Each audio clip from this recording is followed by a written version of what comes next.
അപ്പം ഹബീബി, let's go to നവീഗ്ലി. അതെ, നമ്മൾ ഈ ബ്യൂട്ടിഫുൾ കുട്ടി ട്രാമൊക്കെ പിടിച്ച് നമ്മൾ പോകുന്ന സ്ഥലമാണ് നവീഗ്ലി. ഞങ്ങളുടെ ചെറിയൊരു ട്രാം, ഓരോ ട്രാമിനും ഓരോ കളറാണ്. രാവിലെ പോയത് പച്ച, ഇപ്പൊ പോകുന്നത് മഞ്ഞ.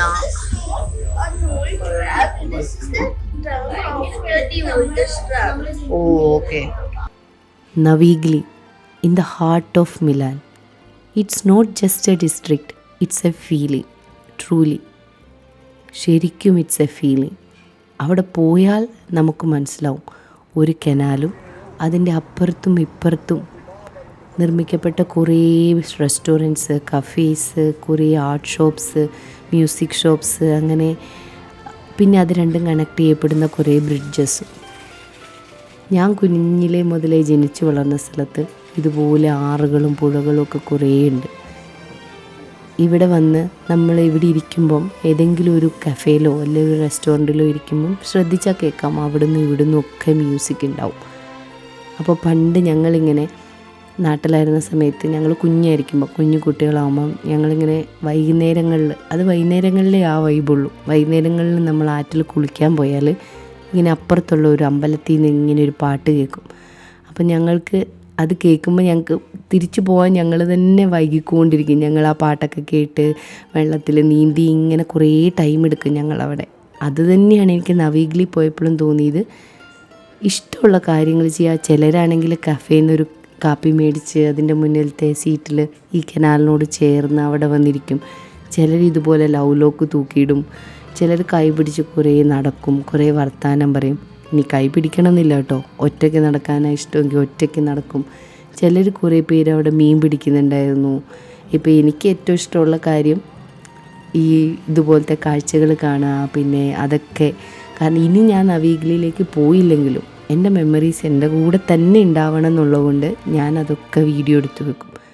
ഇതുപോലെ എന്നിട്ട് ഡോക്യുമെൻ്റാക്കി സൂക്ഷിക്കും. പിന്നീട് ഒരിക്കൽ എനിക്ക് തിരിഞ്ഞു നോക്കുമ്പോൾ നവീഗ്ലി എന്ന് പറഞ്ഞ് എനിക്ക് നോക്കാനൊരു വീഡിയോ വേണം. അതാണ് ഈ വീഡിയോ. അത് എനിക്ക് അവിടെ ഓരോയിടത്തു നിന്നും ഇങ്ങനെ വീഡിയോസ് എടുക്കുമ്പോൾ എനിക്ക് ഭയങ്കര ഇഷ്ടപ്പെട്ടിട്ടുണ്ടായിരുന്നു അവിടുത്തെ കഫേ. ശരിക്കും ഞങ്ങൾ യൂഷ്വലി എവിടെ പോയാലും ഫുഡ് പാക്ക് ചെയ്ത് പോകുന്ന ആളുകളാണ്. പക്ഷേ ഇവിടെ ചെന്ന് ഫുഡ് കഴിച്ചപ്പോൾ ശരിക്കും പറഞ്ഞാൽ ഫുഡ് കുറച്ച് ഓവർ റേറ്റഡ് ആണ്, കുറച്ച് പൈസ കൂടുതലാണ്. അതുകൊണ്ട് എനിക്ക് ഫുഡ് വെളിയിൽ നിന്ന് കഴിക്കുന്നതിനോട് അത്ര താല്പര്യമുള്ള ഒരാളല്ല. പക്ഷേ എന്നിട്ടും ഫുഡിൻ്റെ ടേസ്റ്റിനേക്കാൾ കൂടുതൽ ആ കഫേയുടെ ആംബിയൻസ്, ആ റെസ്റ്റോറൻറ്റ് അവിടെ ഇരുന്ന് കഴിച്ച ആ മൊമെൻറ്റ്സ്, അതൊക്കെ എനിക്ക് ഭയങ്കര ഇഷ്ടപ്പെട്ടു. ഇപ്പോൾ പ്രത്യേകിച്ച് തിരിച്ച് ആലോചിക്കുമ്പോൾ റിയലി ഞങ്ങളെല്ലാവരും അത് എൻജോയ് ചെയ്തിട്ടുണ്ട്.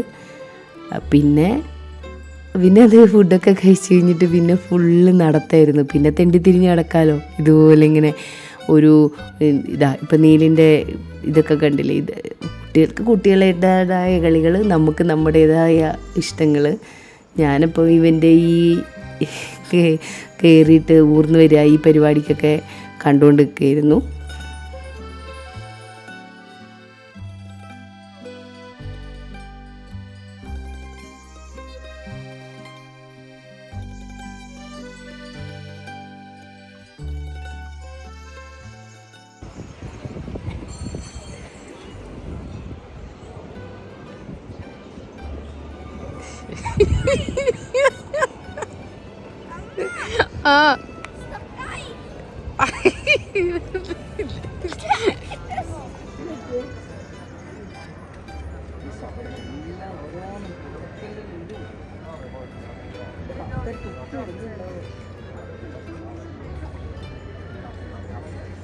ഇത്രയും മീനുള്ള സ്ഥിതിക്ക് ഒരു മീൻകാരനും ഉണ്ടാവണമല്ലോ.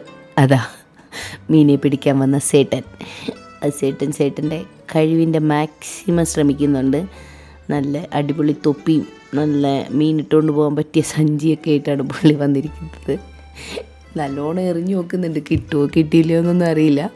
കുറേ നേരമായിട്ട് ഞങ്ങളുടെ മെയിൻ പരിപാടി ഇതായിരുന്നു. ഇവിടെ നിന്ന് നോക്കുക, ഇപ്പുറത്തെ സൈഡിൽ നിന്ന് നോക്കുക. പിന്നെ ഞാൻ കയറി മുകളിൽ പോയി നിന്ന് നോക്കി. പുള്ളിക്കൊരു മീൻ കിട്ടുന്ന കണ്ടിട്ട് പോയാൽ മതി എന്നുള്ള പോലെയായിരുന്നു. ഞാൻ മാത്രമല്ല, ജയ്യ, ചിന്നു, നീല, ബാല എല്ലാവരും പുള്ളിയുടെ ഫാൻസായിരുന്നു. പക്ഷെ ഞങ്ങളുടെ കണ്ണാണോ എന്നറിയില്ല, പുള്ളിക്ക് ഒരൊറ്റ മീനും കിട്ടിയില്ല. തലേ ദിവസം വരെ സഞ്ചി നിറയെ മീൻ കൊണ്ട് പോയിക്കൊണ്ടിരുന്ന ചങ്ങായിയ ഇപ്പം ഞങ്ങളുടെ ചെന്ന് പുള്ളിക്ക് പേരിന് പോലും ഒരു മീനും കിട്ടിയില്ല. പിന്നെ പിന്നെ ഒരു കാര്യം പറയാൻ മറന്നുപോയത്, ഇവിടെ ശരിക്കും പറഞ്ഞാൽ ഒരു കാപ്പിയൊക്കെ കുടിച്ച് ഇരിക്കാൻ മാത്രമല്ല കേട്ടോ, നല്ല അടിപൊളി വൈനും കിട്ടും, പിന്നെ നല്ല പിസ്സ. അപ്പോൾ അതൊക്കെ കഴിച്ചിങ്ങനെ കുറേ നേരം ഇരുന്ന് വർത്താനം പറഞ്ഞ് ഫ്രണ്ട്സിൻ്റെയൊക്കെ കൂടെ പോയിരുന്ന് ചില്ല് ചെയ്യാൻ പറ്റിയ, അതും ഈവനിങ്. ഞങ്ങൾ പോയത് ഉച്ച ടൈമിലാണ്. പക്ഷേ ഞാൻ ഓൾറെഡി ഈവനിങ് പോകണമെന്നായിരുന്നു നമ്മളുടെ പ്ലാനിലുണ്ടായിരുന്നത്, പക്ഷെ നടന്നില്ല.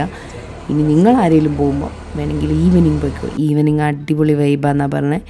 പിന്നെ ഇവിടുത്തെ വേറൊരു മെയിൻ സംഭവം, ഞാൻ മുമ്പേ പറഞ്ഞ പോലെ തന്നെ ഇവിടെ നിറയെ ആർട്സ് ഷോപ്പുണ്ട്. അതായത് ആളുകൾ, ആർട്ടിസ്റ്റുകൾ അങ്ങനെ അവരുടെ തന്നെ സ്റ്റുഡിയോ പോലെ അവർ വരച്ച് അവരങ്ങനെ കൊടുക്കുന്ന സ്ഥലങ്ങളുണ്ട്. അത് കാണാൻ തന്നെ മേടിക്കാൻ ഭയങ്കര പൈസയാണ്. കാരണം നല്ല നല്ല ആർട്ടിസ്റ്റുകളാണ്, നല്ല ഫേമസ് ആർട്ടിസ്റ്റുകളൊക്കെയാണ്. അപ്പം കാണാൻ നമുക്ക് കയറി കാണുന്നതിന് പൈസയൊന്നും കൊടുക്കണ്ട. അപ്പം ഞങ്ങൾ തന്നെ ഞെട്ടിപ്പോയിട്ടുണ്ടായിരുന്നു അതൊക്കെ കണ്ടിട്ട്.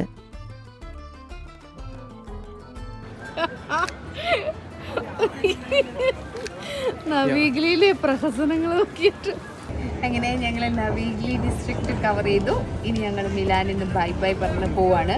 ഇവിടെ ഭയങ്കര വെയിലാണ്. അപ്പോൾ ഞങ്ങൾ എന്താ അങ്ങോട്ടേക്ക് കാണിക്കും. പോയാലോ തങ്കം, നവീഗ്ലിന്ന് കിട്ടിപ്പോയാലോ? ഇങ്ങനെ ഞങ്ങൾ നവീഗ്ലി കണ്ടു കഴിഞ്ഞു.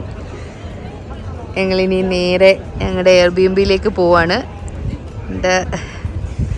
നാളെ ഞങ്ങൾ Venice. So bye to Milan. ഇന്നത്തെ കൊണ്ട് ഞങ്ങളുടെ മിലാൻ പര്യടനം അവസാനിച്ചിരിക്കുകയാണ്.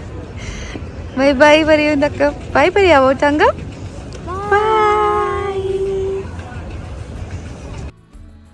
അങ്ങനെ ഒരാൾക്കും പെട്ടെന്ന് അങ്ങ് ബായ് പറഞ്ഞു പോകാൻ തോന്നുന്ന ഒരു സ്ഥലമല്ല നവീഗ്ലി. നമ്മളെ അതിങ്ങനെ കൊതിപ്പിച്ചുകൊണ്ടിരിക്കും. ഒരു സ്ഥലം, ഒരു സ്ട്രീറ്റ് കഴിഞ്ഞ് അടുത്ത സ്ട്രീറ്റിലേക്ക് എത്തുമ്പോൾ തോന്നും ഇവിടുത്തെ കുറച്ച് വീഡിയോ എടുത്ത് വെക്കാം. അത് കഴിഞ്ഞ് തോന്നും അവിടുത്തെ കുറച്ച് വീഡിയോ എടുത്ത് വെക്കാം. ഇപ്പോൾ ഈ ചെറിയ ബോർഡിൻ്റെ വരെ വീഡിയോ, അതുവരെ എനിക്ക്, അതുപോലെ ഈ ഗ്ലാസിൻ്റെ വീഡിയോ, അങ്ങനെ എന്നെ അവിടെ എനിക്ക് കണ്ടപ്പോൾ പിന്നെയും വീഡിയോസ് എടുക്കണം എന്ന് തോന്നിയ കുറച്ച് മൊമെൻറ്റ്സും കൂടി ഞാൻ കാണിക്കുകയാണ്.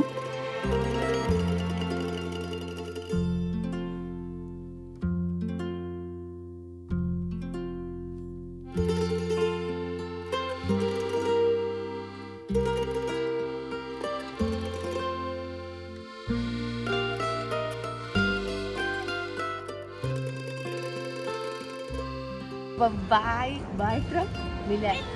Bye from Milan. Bye. ഇന്ന് സ്വന്തം ലക്ഷ്മി.